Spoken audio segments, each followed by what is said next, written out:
क्या समाजवादी पार्टी से डर गई है भारतीय जनता पार्टी? क्या जो आरोप समाजवादी पार्टी की तरफ से लगाए जा रहे थे कि पिछली बार के उपचुनाव में प्रशासन के बदौलत चुनाव जीत लिया गया, क्या इस बार भी वैसा ही कुछ होने वाला है? क्योंकि भारतीय जनता पार्टी की सरकार हमेशा से इस बात को लेकर आश्वस्त रहती है, जहां उसको जिस चीज का इस्तेमाल करना उसका इस्तेमाल करती है, ऐसा विपक्ष के नेता आरोप लगाते हैं। अब आजमगढ़ में कुछ ऐसा देखने को मिला है जिससे यह बात बिल्कुल सत्य होती साबित हो रही है कि प्रशासन इस बार चुनाव लड़ने में मुश्किलें पैदा कर सकता है समाजवादी पार्टी के सामने। दरअसल समाजवादी पार्टी के तरफ से प्रत्याशी बनाए गए धर्मेंद्र यादव, और धर्मेंद्र यादव जब अपनी गाड़ियों का काफिला लेकर पहुंचे तो उनके खिलाफ मुकदमा दर्ज हो गया है। और उनके खिलाफ ही नहीं, उनके साथ साथ उनके साथी और एमएलसी गुड्डू जमाली के ऊपर भी मुकदमा दर्ज हुआ है आचार संहिता के उल्लंघन का।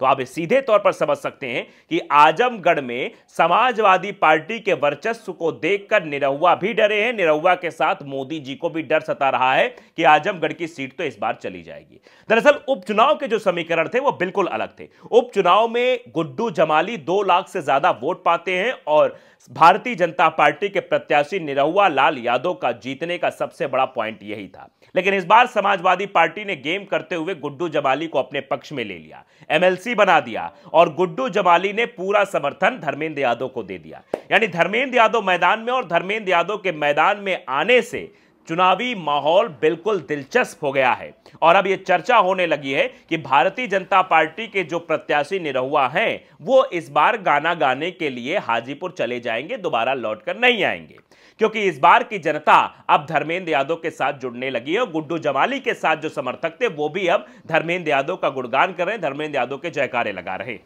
सवाल जो वहीं पर अटका हुआ है, क्या प्रशासन इस बार भी कुछ वैसा ही करेगा जैसा कि पिछली बार के उपचुनाव में समाजवादी पार्टी के नेताओं और कार्यकर्ताओं द्वारा आशंका जताई जा रही थी कि चुनाव को प्रभावित करने की पूरी कोशिश की जाएगी? क्या इस बार भी ऐसा होना है?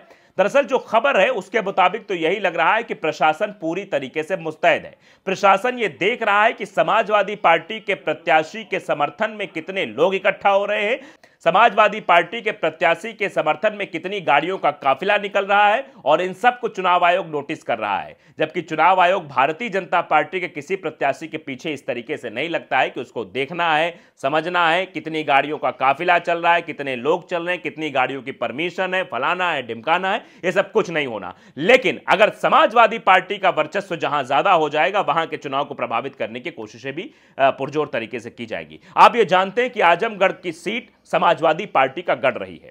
जब से मुलायम सिंह यादव ने सियासत करनी शुरू की तब से आजमगढ़ समाजवादी पार्टी का हिस्सा रहा है।